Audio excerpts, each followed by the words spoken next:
Well, Fire Prevention Week is wrapping up. The theme this year, Every Second Counts, Plan 2 Ways Out. Families were invited to Fire Station number 2 to meet the members of their local volunteer fire department, as well as get some education on how to stay safe in the event of a house fire.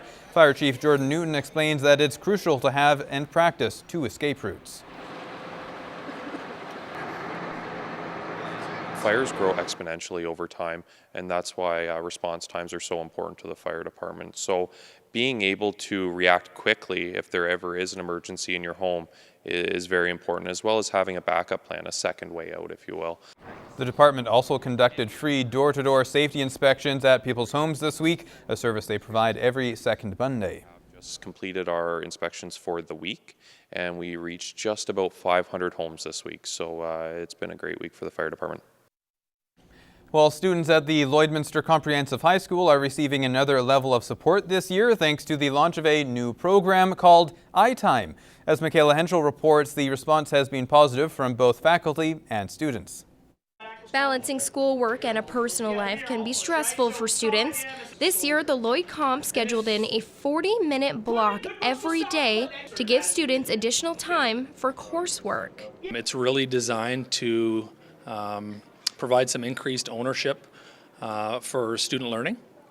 And what we want to do is we want our students to be able to identify where they need support and be able to access the supports that are embedded within our building. Whether a student needs support for a particular course or extra time to study for an exam, the program is designed to provide them with an opportunity to take a leadership role in their own education. We have the teacher schedules that are on our website, and so students can access what the schedule is for the week and they can choose where they would like to go. For grade 12 student Joel Gordon, the program has helped relieve some of the stress he feels when it comes to balancing schoolwork. I've noticed as a student athlete such as myself and from my fellow teammates that we're actually able to get a lot of our homework done much more efficiently. There's less homework at home for sure, and it also helps that we're in a school setting. We can focus on our studies more because we have less distractions here than we would at home. The program also allows students to work at their own pace to make sure they are completing their coursework. I find that students are oftentimes at different places in the assignment, and some may not have enough time to get through everything in a regular class, and so iTime has given them a lot of flexibility to get extra time in my classroom to work on it. Also a little bit more time where they can access me as a resource and I can work directly with them. The program rolled out less than a month ago and it's already making an impact.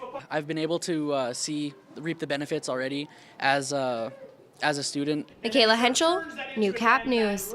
And over 6,000 visitors make the trip to Smoky Lake every October for the Great White North Pumpkin Festival. But for Donald Cruz, it's his chance to showcase all of his hard work. Kiera Lyons explains. 5, 4, 3, 2, 1.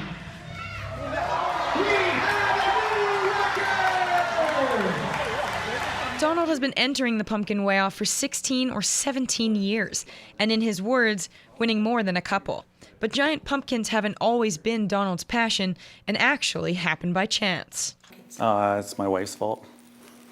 She came home with a little pack of seeds one day from the giant pumpkin variety and sat it, and she was going to play a trick on my mother, but it never happened. The seed sat there, and I said, well, I should just plant this thing one day. So I planted it, and I had this little pumpkin and got about this big, and it blew up. I said, wow, that's awesome. Donald's first pumpkin entry weighed around 500 pounds and opened his eyes to the world of competitive pumpkin growing, and the rest was history. And I said, okay, and then I thought I was doing really good. I took it to Smoky Lake, and I got 3rd place. And then, of course, you're hooked, because now I said, okay, well, I did all that, but I did all these other things wrong, so all I know is if I change all that, well, I gotta be bigger. And you just slowly get bigger, you can't stop. This year's winning pumpkin weighed an incredible 1,652 pounds, and with his back-to-back wins, Donald has developed a bit of a reputation. I met a friend he stopped by and he just popped in when I was at the lake, Smoky Lake, and he says, hi. I go, hey. He says, you're the crazy pumpkin guy now. I go, I guess so. And he says, who would have thought that? I go, I know. Donald grows not only pumpkins, but other fruits and vegetables as well. He experiments with genetics and conditions, which makes this hobby a year-round endeavor. It's really not that difficult. You just have to make sure you extend your season long enough. You have to be able to start early enough, so it takes a little bit of pre-planning. My season has already started for next year, so. Although everyone entering is there to win, Donald says that at the end of the day, all those involved are nothing but supportive. It's competitive. Like, pumpkin growing is competitive, but you're really not. You're all friends. You kind of just, if one of us did something amazing, then the other guys all come over and congratulate you. Although the winning pumpkin is not in attendance right now as it was donated to a fundraiser in Calgary, both of these pumpkins surrounding me are over 1,200 pounds and their parents over 2,000 pounds. So they would have come in first at the Smoky Lake Pumpkin Weigh-Off either way. Kiera Lyons, Newcap News. Wow. Well, the annual Alpaca Showcase is on at the LCHS this weekend. 92 fleeces from 5 provinces, including BC and Ontario, were judged today. Organizer Cathy Merkley says the halter show is on Saturday from 9 to 5. The alpacas are shown to the judge in classes. They are broken apart by sex, by age, and by color, and they compete in their individual halter classes. Apart from the competition showcasing quality animals from the prairies and BC, distributors will also have products made from the lanolin-free fleece on sale. Merkley, who is just back from a road trip networking with producers across the country, says the winners on Saturday will compete for overall supremacy on Sunday. So all of the yearling and 2-year-old and mature alpacas will compete in their age categories for champion of the show. And then we will have the Get of Sire class, which is a very important, prestigious award for any breeder that wins the Get of Sire. They have proven that their breeding program is excelling. The Alpaca Showcase is now in its 16th year in the border city and is free to the public. Well, Fire Prevention Week events and fall suppers are on the agenda for the weekend. Heather Clagus has the details in this week's edition of What's Happening.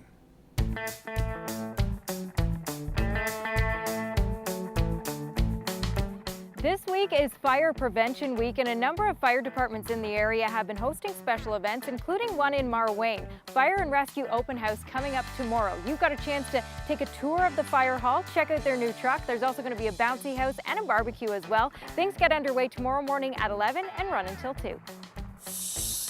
The Paradise Valley Ag Society is hosting a fundraising evening coming up next month. They're going to be hosting a comedy night. They've got a couple of comedians coming in, Andrew Gross and Alex Fortin. Then after the show, they're going to have wings and refreshments. Get your tickets now, though, before they're gone. Get in touch with Connie, 872-1063.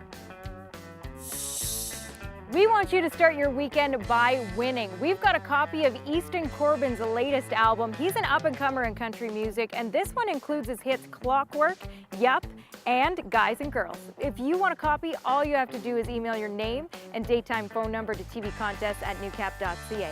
We want to say thanks to John at Universal Music Canada for setting us up with the music. There's still a few fall colors to enjoy and a few fall suppers to take in. Coming up on Sunday, Clandonald is hosting theirs. It'll run from 5 until 7, and all the proceeds are going to go to renovations at the hall. Well, whatever you choose to do this weekend, I hope you have a great one. I'm Heather Clagus, and that's what's happening.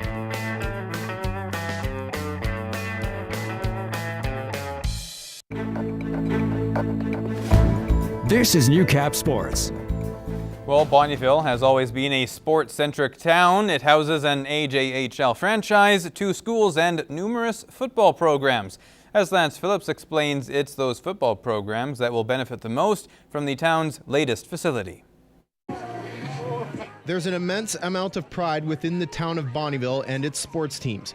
And that pride was rewarded when almost 4 months to the day ground was broken, Walsh Field opened to the public early last month. Recently, the Lloydcomp Barons became the first Lloydminster High School to play on the new field. It was a project that faced its share of pessimism, but Fort Kent native Raymond Scott supplied a generous multi-million-dollar donation to get the project underway, but maybe more importantly, helping realize the dream of one Bonnyville man.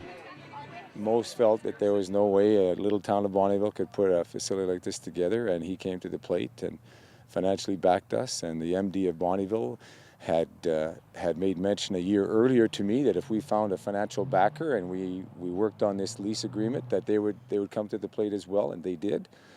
And so May 5th, we launched the ribbon cutting here with about 125 people on the field, and most people still couldn't believe that this could be a realization.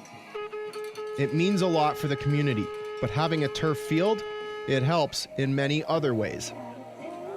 It means that we never have to worry about slipping in mud and dead grass ever again. It's nice to play on a consistent surface, and even for the opponents, you'll never have an opponent complaining that they, in October, that they slipped on a piece of ice. When you play on dirt for 35 years and a very inconsistent field as the year goes on, you realize that the privilege of playing on this is a lot of people put a lot of work, a lot of effort into this. I hope in the spring, once all the landscaping's done and everything, and the school track season starts up, and they get to use the amazing track, because it's an amazing track facility. And as it turns out, humans aren't the only ones enjoying the new facility. And you know what? The seagulls love it. There's feathers everywhere. And just to play on this kind of a field, it's a real family affair. And the family Fenya speaks of is the Bonnyville community, who can enjoy all the amenities the field has to offer when a new 1,200-seat grandstand is installed in the spring. Lance Phillips, Newcap Sports, Bonnyville.